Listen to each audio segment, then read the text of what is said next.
الرفق واللین بالعمال والخدم. عمال مزدور ورکرز، خدم خادم ورکرز اور سروینٹس کے ساتھ نرمی اور شفقت کا برتاؤ. ان علی المسلم ایھا الافاضل ان یحسن لاخیہ المسلم خاصۃ من کان تحت یدیہ وسلطتہ کالخدم والعمال لأن اللہ جل وعلا سیسألہ عنہم. ان علی المسلم بے شک مسلمان پر لازم ہے، ایھا الافاضل اے معزز بھائیو، ان یحسن لاخیہ المسلم کہ وہ اپنے مسلمان بھائی کے ساتھ اچھا سلوک کرے، خاصتاً خاص طور پر من کان تحت یدیہ جو اس کے دو ہاتھوں کے نیچے ہو یعنی ماتحت ہو، وسلطتہ اور اس کی اختیار کے اقتدار کے، کل خدمی جیسے خادم والعمال ورکرز وغیرہ. لأن اللہ جل وعلا سیسألہ عنہم کیونکہ اللہ سبحانہ وتعالی اس سے ان کے بارے میں سوال کرے گا، پوچھے گا. یعنی آپ کسی سے کام کروانے ہیں یا آپ کسی آفس میں ہیں، آپ مینیجر ہیں، آپ کے ساتھ کچھ اور لوگ کام کریں جو آپ کے انڈر کام کر رہے ہیں، تو ان سب کے ساتھ نرمی، شفقت، محبت کا معاملہ. وعن عبد اللہ بن عمر رضی اللہ عنہما ان النبی صلی اللہ علیہ وسلم قال الا کلکم راع وکلکم مسئول عن رعیتہ فالامیر الذی علی الناس راع وہو مسئول عن رعیتہ.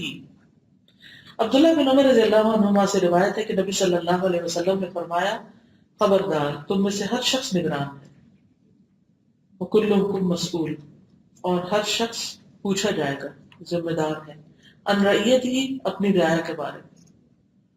فالامیر تو امیر، لیڈر، الذی علی الناس راع جو لوگوں پر ذمہ دار ہے، نگران ہے، وہ مسئول عن رعیتہ اس سے اس کی رعایا کے بارے میں پوچھا جائے گا. یعنی کوئی کسی کمپنی میں کام کرتا ہے اور اس کے اندر بہت سے ورکرز ہیں تو ان کے بارے میں بھی اس سے سوال ہوگا. یقول الامام النووی رحمہ اللہ، امام نووی رحمۃ اللہ علیہ کہتے ہیں، قال العلماء الراعی هو الحافظ المؤتمن الملتزم صلاح ما قام علیہ وهو ما تحت نظره ففيه ان كل من كان تحت نظره شيء فهو مطالب بالعدل فيه والقيام بمصالحه في دينه ودنياه ومتعلقاته. امام نبی کہتے ہیں کہ قال العلماء علماء نے کہا، الراعی راعی کا مطلب کیا ہے؟ What is the definition of راعی؟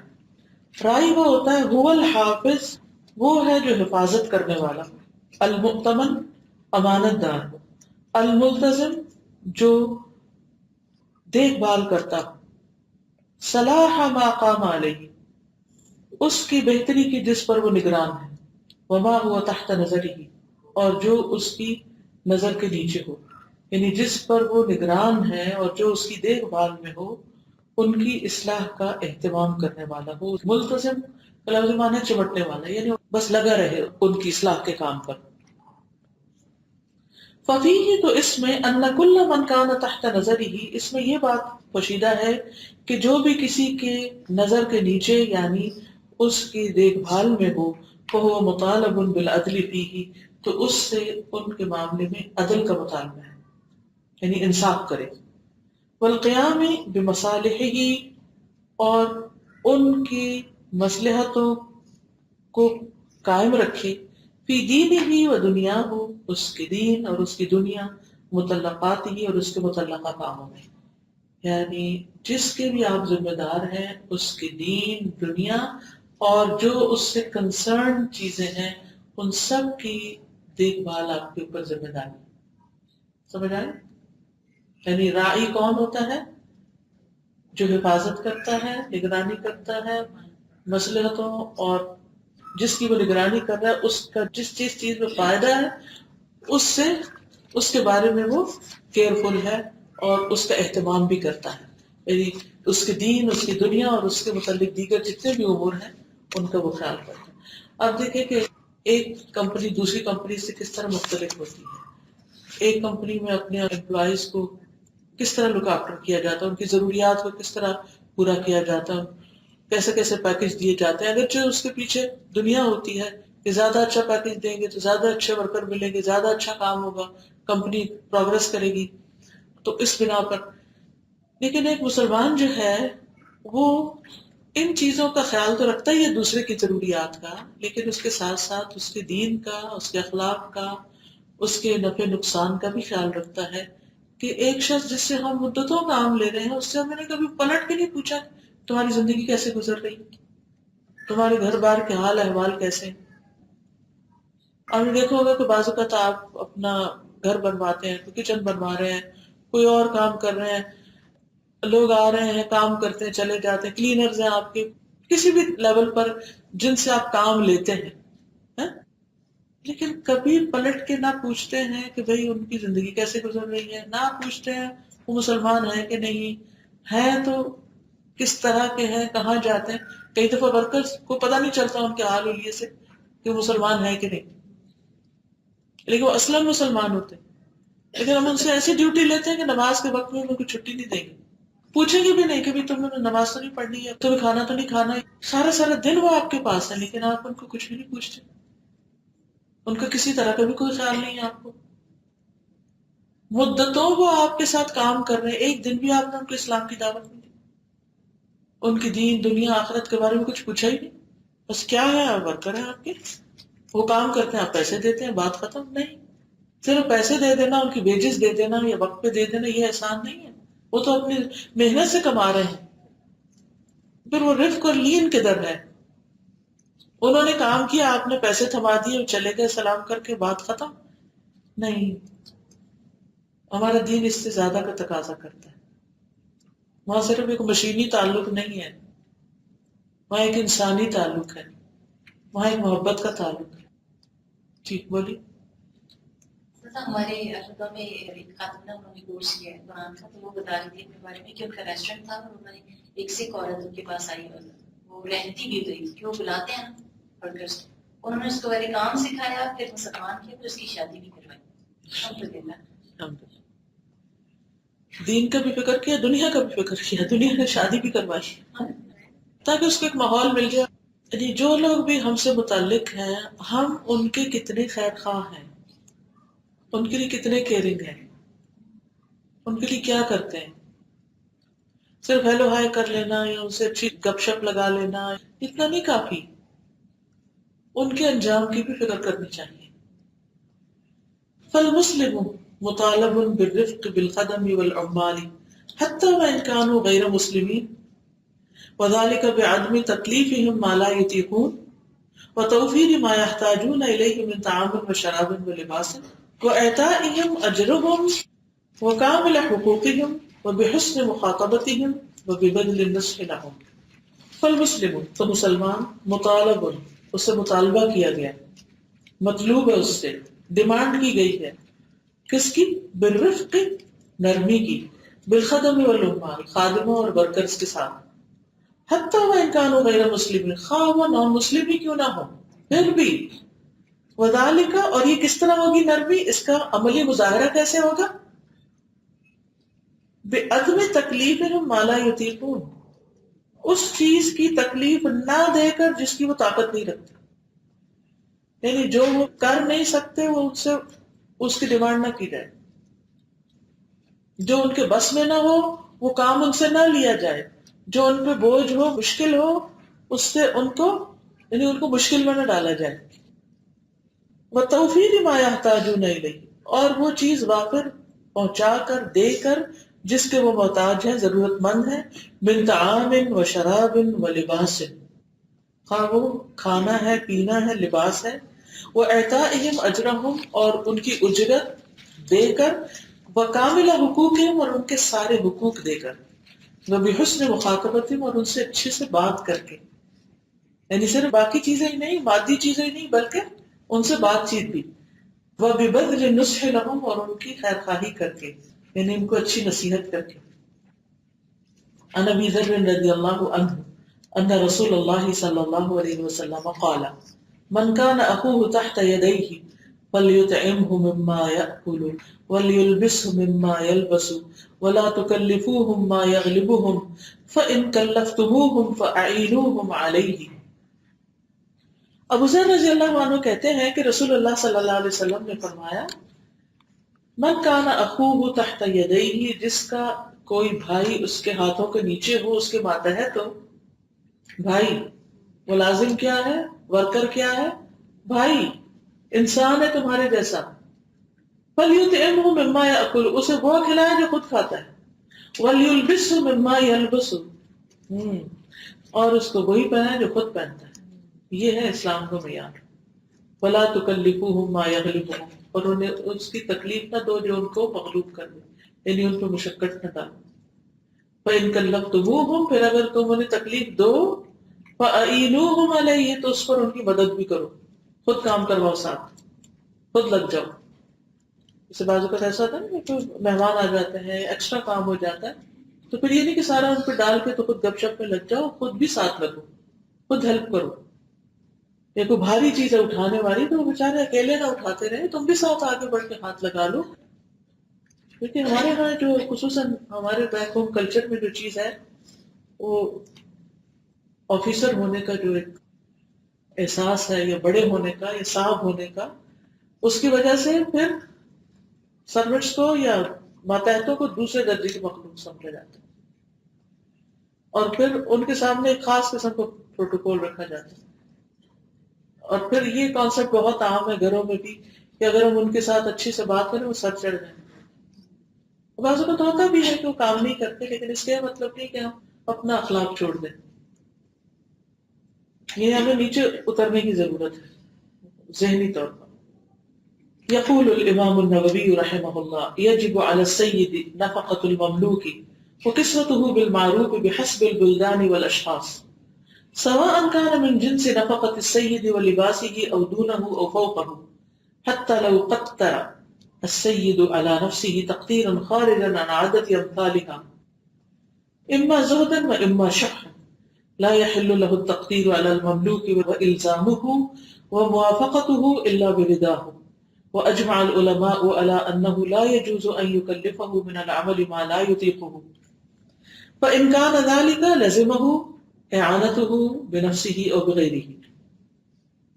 یقول الامام نووی، امام نووی رحمۃ اللہ علیہ کہتے ہیں، یجب علی السید، سردار پر لازم ہے، آقا پر لازم ہے، نفقۃ المملوک، مملوک کا نام نفقہ، غلام کا نام نفقہ، وہ قسمت ہو، اور اس کا کپڑا بالمعروف ہے، بھلے طریقے سے، بحسب البلدان والاشخاص، شہروں اور لوگوں کے، یعنی جس علاقے میں رہتے ہیں، جس ملک میں رہتے ہیں اور جن لوگوں میں رہتے ہیں ان کے طریقے کے مطابق.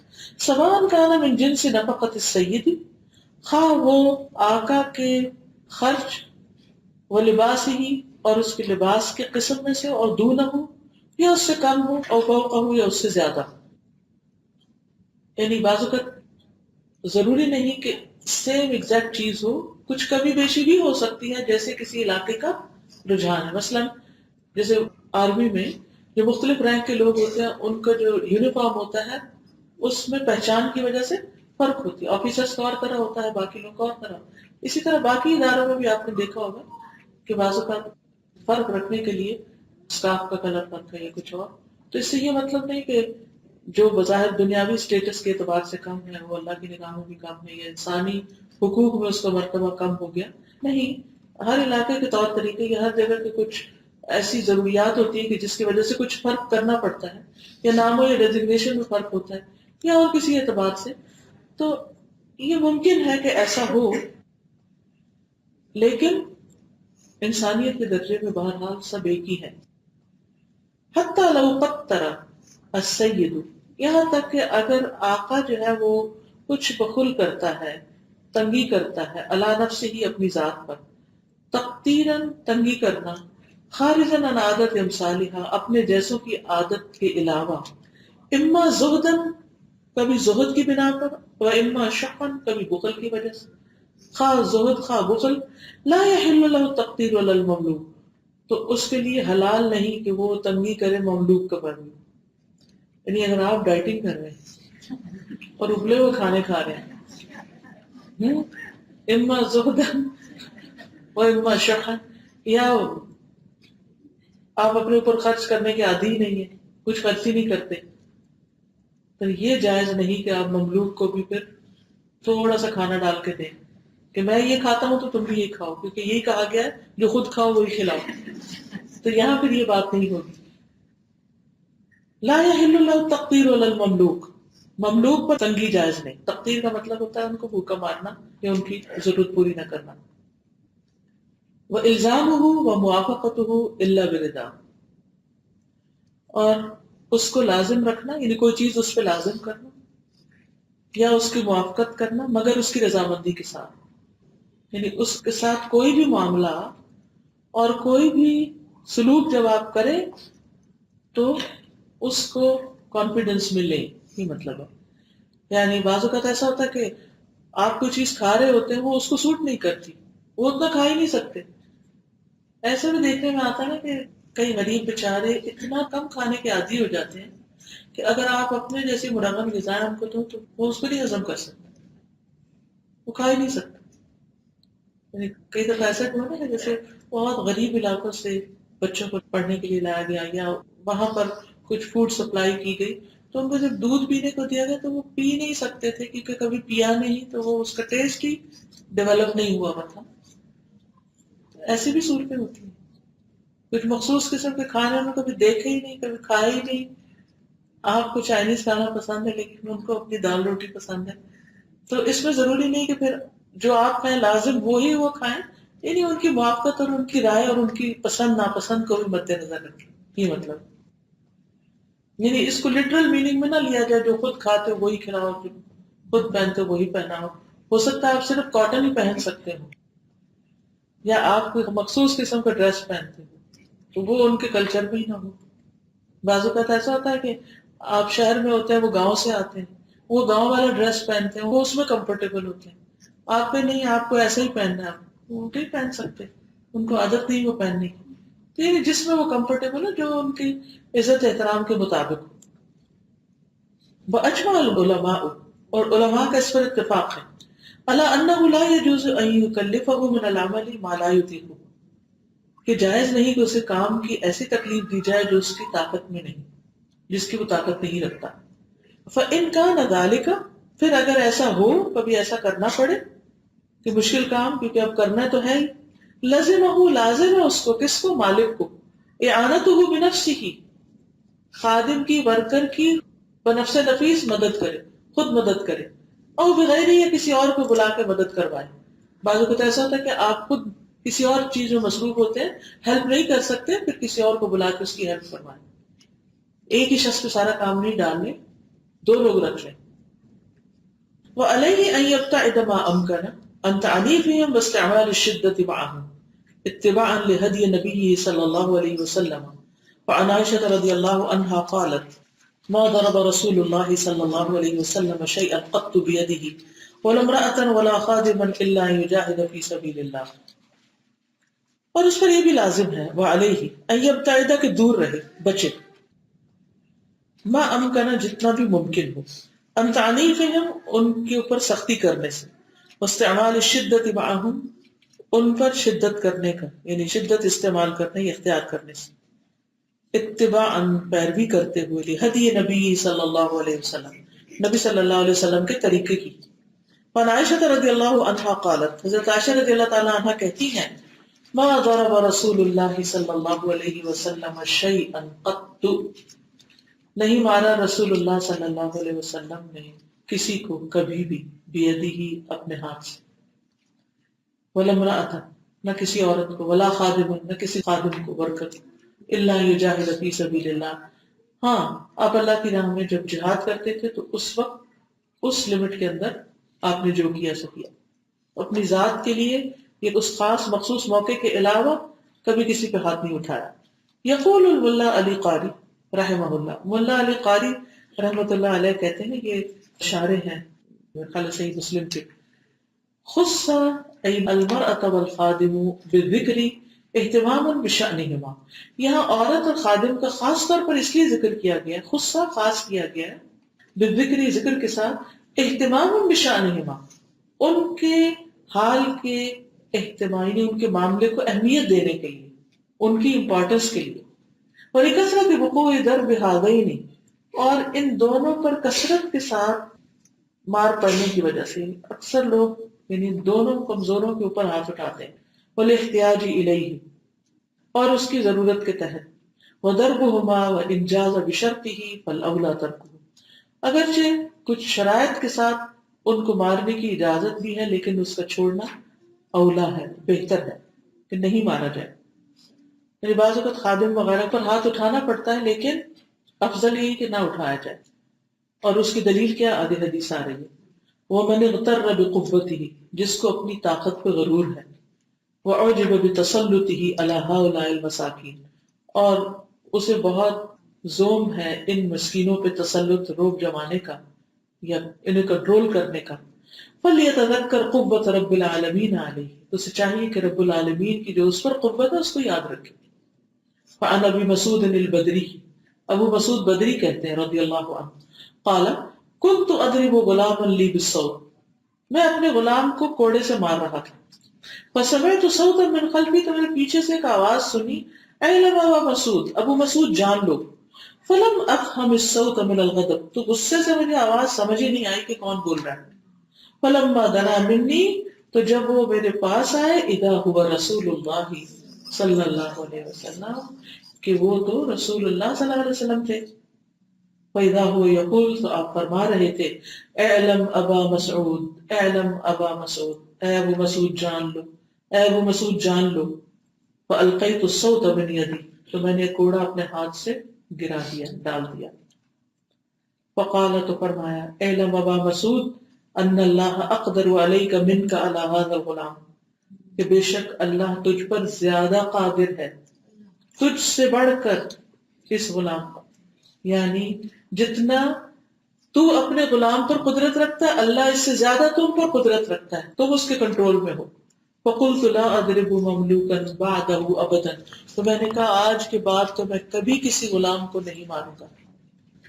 تو اس سے کیا پتہ چلتا ہے کہ اگر تو اپنے غلام کو مارتا ہے تو اس کے بدلے میں قیامت کے دن اس کو مارا جائے گا. اگر وہ ناحق کچھ بھی کر رہا ہے کسی کے ساتھ، کوئی اپنی بیوی کے ساتھ زیادتی کر رہا ہے یا اپنے بچے کے ساتھ کر رہا ہے یا اپنے سرونٹ کے ساتھ یا ورکر کے ساتھ، تو قیامت کے دن اس کو اپنے کیے کا بھرنا ہوگا.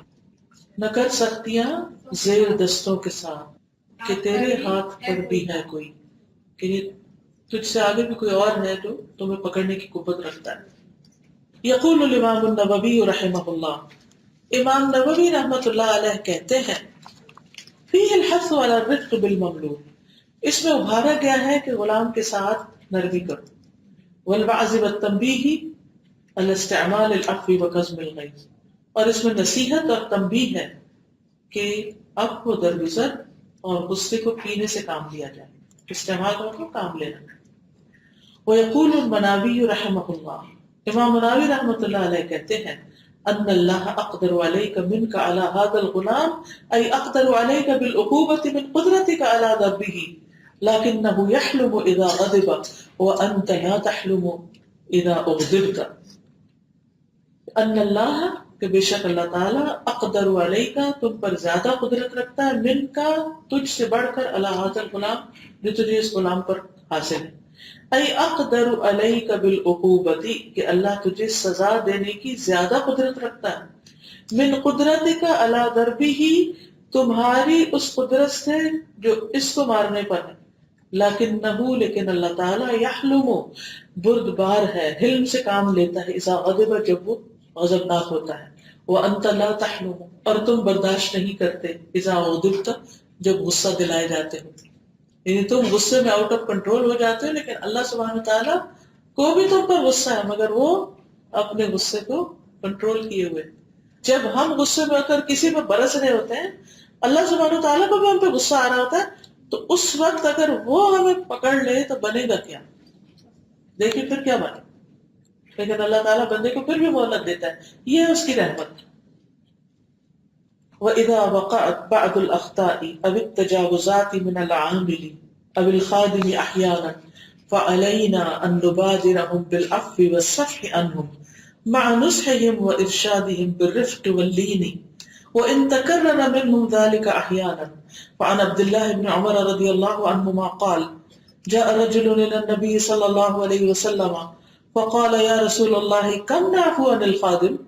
فصمت، ثم أعاد عليه الكلام فصمت، فلما كان في الثالثة قال اعفو عنہ کل یوم 70 مرہ وَإِذَا وَقَعَتْ بَعْضُ الْأَخْطَاءِ، اور جب بعض غلطیاں ہو جائیں یعنی خادم وغیرہ سے، اب التجاوزات یہ زیادتیاں، من العامل ورکر سے، اب الخادم یا خادم سے، احیانا کبھی کبھی، فعلینا ان نبادرہم بالعفو، تو ہمیں چاہیے کہ ہم جلدی کریں ان سے، بالعفو والصفح عنہم، ان سے عفو درگزر کر کے، مع نصحہم و ارشادہم، ان کے ساتھ خیر خواہی اور توجیہ، نرمی اور ملائمت کے ساتھ معاملہ کرتے، رہنمائی کریں ان کی نرمی اور شفقت کے ساتھ، یعنی اگر غلطی ہو جائے تو سمجھائیں نرمی اور شفقت سے، وہ ان تکرر منہم ذلک احیانا، اگرچہ وہ چیز ان سے کئی دفعہ ہو جائے، یعنی وہ کہے اتنی دفعہ سمجھایا تو اب تو میں تمہیں نہیں چھوڑوں گا، نہیں، جتنی دفعہ بھی غلطی کریں انہیں نرمی سے ہی سمجھا کے گائیڈ کریں۔ کیونکہ فعن عبداللہ بن عمر رضی اللہ عنہما، عبداللہ بن عمر رضی اللہ عنہما سے روایت ہے، قال کہتے ہیں، جاء رجل الى النبی صلی اللہ علیہ وسلم، ایک شخص نبی صلی اللہ علیہ وسلم کے پاس آیا، فقال تو کہنے لگا، یا رسول اللہ، اے اللہ کے رسول، کم نعفو عن الخادم، ہم خادم کو کتنا معاف کریں، کتنی دفعہ معاف کریں، فصمت، تو آپ چپ ہو گئے، ثم اعاد علیہ الکلام، اسے پھر بات دہرائی، فصمت، پھر آپ چپ ہو گئے، فلما كان في الثالثة، پھر جب تیسری دفعہ بات ہوئی، قال، تو آپ صلی اللہ علیہ وسلم نے فرمایا، اعفو عنہ، اس سے درگزر کرو، کل یوم، ہر روز 70 مرۃ، 70 بار، ایک دن میں 70 بار معاف کرو، سبحان اللہ، 70 بار کی کبھی ضرورت بھی نہیں آئے گی، لیکن 70 بار سے مراد کیا ہے، جتنی دفعہ بھی غلطی کرتا ہے اتنی دفعہ معاف کرو، اتنی دفعہ درگزر سے کام لو، اور ہم پہلی دفعہ بھی مشکل سے کنٹرول کرتے ہیں، دوسری اور تیسری میں تو پھر ہمارا حق بن جاتا ہے کہ ہم سختی کریں۔ فالسعادة الحقيقية ليست في حب الانتقام للنفس ولا في التعدي على الضعفاء، وإنما هي في تقديم العفو والصفح على العجلة والبغضاء۔ فالسعادة الحقيقية، حقیقی خوشی، حقیقی سعادت، لیست فی حب الانتقام، انتقام کی محبت میں نہیں، انتقام لینے سے، بدلہ لینے سے حقیقی خوشی نہیں ملتی، وقتی طور پہ انسان کا غصہ ٹھنڈا ہو جاتا ہے، یا اس کو تھوڑا چین آ جاتا ہے کہ ٹھیک ہے جس نے مجھے تکلیف دی میں نے بھی اس کو دے دی یا اس سے بڑھ کر دی، لیکن بعد میں انسان کو ایک بے چینی بھی ہوتی ہے، ریگریٹ بھی ہوتی ہے۔ لیست فی حب الانتقام للنفس، اپنی ذات کے لیے انتقام لینے میں حقیقی خوشی نہیں ہوتی، ولا فی التعدی علی الضعفاء، اور نہ کمزوروں پر زیادتی کر کے، کہ جو بیچارہ اپنا دفاع نہیں کر سکتا، اپنے آپ کو پروٹیکٹ نہیں کر سکتا، آپ اس کے ساتھ زیادتی کریں اور آپ یہ سمجھیں کہ آپ طاقتور ہو گئے اس طرح، تو اس سے انسان کو کچھ حاصل نہیں ہوتا۔ وَإِنَّمَا هِيَ فِي تَقْدِيمِ الْعَفْوِ وَالصَّفْحِ، اور بے شک وہ عفو درگزر کو ترجیح دینے میں، مقدم رکھنے میں ہوتی ہے، علی العجلۃ والبغضاء، جلد بازی اور بغض کی بجائے، یا جلد بازی اور بغض پر۔ یقول الامام ابن القیم رحمہ اللہ، وفی الصفح والعفو والحلم من الحلاوۃ والطمأنینۃ والسکینۃ وشرف النفس وعزها ورفعتها ان تشفیها بالانتقام ما ليس شيء منه في المقابلة والانتقام۔ یقول الامام ابن القیم، امام ابن القیم رحمہ اللہ کہتے ہیں، وفی الصفح والعفو، عفو درگزر میں، والحلم اور بردباری میں، من الحلاوۃ والطمأنینۃ والسکینۃ، مٹھاس اور اطمینان اور سکون، وشرف النفس اور نفس کی بلندی، وعزها اور اس کی عزت، ورفعتها اور اس کی رفعت یعنی بلندی، ان تشفیها شفا پانے سے، بالانتقام انتقام سے، یعنی انتقام لے کر انسان کو جو تسلی ہوتی ہے، یا انتقام کے ذریعے جو علاج کرتا ہے انسان اپنا، اس سے کہیں زیادہ انسان کو حلاوت، اطمینان، سکینت وغیرہ ملتی ہے معاف کرنے اور درگزر کرنے سے. ما لیس شیء منہ، جو نہیں کوئی بھی چیز اس میں سے، فی المقابلۃ والانتقام، مقابلہ کرنے اور انتقام لینے میں، یعنی مقابلہ کرنے اور انتقام لینے میں ان میں سے کوئی بھی چیز انسان کو حاصل نہیں ہوتی. کون کون سی؟ حلاوت، طمأنینت، سکینت، شرف النفس، عز النفس اور رفعت النفس. فالرفق الرفق، تو لازم پکڑو نرمی کو. ایھا المسلم، اے مسلمان. بمن ولاک اللہ جل وعلا علیہم، جن پر اللہ سبحانہ وتعالیٰ نے تمہیں ذمہ دار بنایا ہے، جن کا والی بنایا ہے. خاصتاً الضعفاء والمساکین، خصوصاً کمزور اور مسکین لوگوں پر. وإياك من تغلیب العنف والشدة والتسلط على الآخرین، اور بچو تم غلبہ پانے سے، سختی اور شدت اور دوسروں پر تسلط کے ذریعے یعنی حاوی ہونے سے. وتذکر دائما ان الجزاء من جنس العمل، اور ہمیشہ یاد رکھو کہ جزا عمل ہی کی جنس میں سے ہوتی ہے، بدلہ اسی قسم کا انسان کو ملتا ہے جیسا وہ کام کرتا ہے. یعنی انسان وہی دیکھتا ہے جو وہ ہوتا ہے، جو دیتا ہے وہی اس کو ملتا ہے، وہی اس پر پلٹتا ہے. فعن عائشہ رضی اللہ عنہا انہا سمعت رسول اللہ صلی اللہ علیہ وسلم یقول اللہم من ولی من امر امتی شیئا فشق علیہم فاشفق علیہ ومن ولی من امر امتی شیئا فرفق بہم فارفق بہ. عائشہ رضی اللہ تعالیٰ عنہ سے روایت ہے کہ وہ کہتی ہیں کہ انہوں نے رسول اللہ صلی اللہ علیہ وسلم سے سنا، یقول، آپ فرماتے تھے، اللہم، اے اللہ، من ولی، جو بھی ذمہ دار بنے، من امر امتی شیئا، میری امت کے کسی معاملے کا، فشق علیہم، پھر وہ ان پر مشقت ڈالے، سختی کرے، فاشفق علیہ، تو بھی اس پر سختی فرما. ومن ولی من امر امتی شیئا، اور جو میری امت کے کسی معاملے کا ذمہ دار بنے، فرفق بہم، پھر وہ ان پر نرمی برتے، فرفق بہ، تو بھی اس پر نرمی برت. یہ آپ کی ایک طرح سے دعا ہے اس شخص کے لیے جو نرمی کرتا ہے، تو اللہ اس کے ساتھ بھی لوگ نرمی کریں، اور جو سختی کرے، یا اللہ تو بھی اس پر سختی کرتا. تو یہ ہے بدلہ عمل کی جنس میں سے، جیسا کرو گے ویسا بھرو گے. یہ ہے جزا من جنس العمل، عربی میں کہتے ہیں جزا، بدلہ، من جنس العمل، from the kind of action, جس قسم کا، جس کائنڈ کا ایکشن ہوگا اسی قسم کی سزا ہوگی. یقول الامام النووی رحمہ اللہ، امام نووی رحمۃ اللہ علیہ کہتے ہیں، ھذا من ابلغ الزواجر عن المشقۃ علی الناس، یہ انتہائی، ابلغ ہوتا ہے انتہا درجے کی، زواجر ڈانٹ میں سے، عن المشقۃ، مشقت ڈالنے کے بارے میں، علی الناس، لوگوں پر، لوگوں کے لیے جو زندگی مشکل کرتا ہے اس کے لیے کس قسم کی سزا ہے یا کیسی ڈانٹ ہے اس پر، اس کی ایک مثال ہے. وَأَعْظَمُ الْحَثِّ عَلَى الرِّفْقِ بِهِمْ، اور سب سے بڑی ترغیب دلانا ہے ان پر نرمی کرنے کی. وَقَدْ تَظَاهَرَتِ الْأَحَادِيثُ بِهَذَا الْمَعْنَى، اور بہت سی احادیث اس معنی میں وارد ہوئی ہیں یا اس کی موافقت کرتی ہیں. تظاہرہ کا معنی ہوتا ہے موافقت کرنا. جی فرمائیے. ساتھ میں نے کسی جگہ پڑھا تھا کہ اگر کوئی آپ سے برا کرے تو اگر آپ اتنا ہی اسے تکلیف پہنچائیں جتنی آپ نے پہنچائی تھی تو وہ بھی ٹھیک ہے. یہ تو بدلہ ہے، جی عدلے کا بدلہ تو ٹھیک ہے، لیکن اگر آپ زیادتی کر رہے ہیں یا پھر یہ کہ کسی کو خواہ مخواہ تنگ کر رہے ہیں تو پھر آپ بچ کے نہیں کہیں جا سکتے، آپ پر وہ چیز پلٹے گی. لیکن معاف کرنا زیادہ بہتر ہے. معاف کرنا تو obviously بات ہے.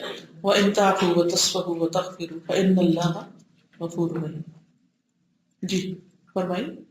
سر ایک ہم نے پڑھا تھا صحابی جن کو ان کی جو والدہ تھی وہ لوہار تھے، تو وہ سلاخ گرم کرتے تھے تو وہ ان کے بیگ پہ لگاتی تھی، کہتی تھی کہ تم کیوں مسلمان ہو. تو انہوں نے ان کو بدوا دی تھی اس عورت کو، تو جب وہ عورت بعد میں اس کے سر میں کوئی درد ہو گیا تو جو معالج اس نے سارے عرب سے بلوائے اور اس معالجوں نے یہ کہا کہ جب تک اس کے ماتھے پہ گرم سلاب کر کے نہیں لگائیں گے اس کو آرام نہیں آنے والا. جیسے ہی اس نے کام کیا ویسے ہی اس کو بدلہ ملا. اسی لیے میں کہتی ہوں کہ اگر بچے تنگ کریں نا تو ماں باپ کے لیے رحمت کی دعا کریں اور خود استغفار کریں اور لا الہ الا انت سبحانک انی کنت من الظالمین. کیونکہ کل بھی ہم نے یہ بات پڑھی کہ انسان جو کچھ کرتا ہے پھر بالآخر وہ چیز اس پر پلٹ کر بھی آتی ہے. یعنی آپ ظلم کر کے اس دنیا میں کہیں بچ کے جا نہیں سکتے, کہیں بھاگ نہیں سکتے.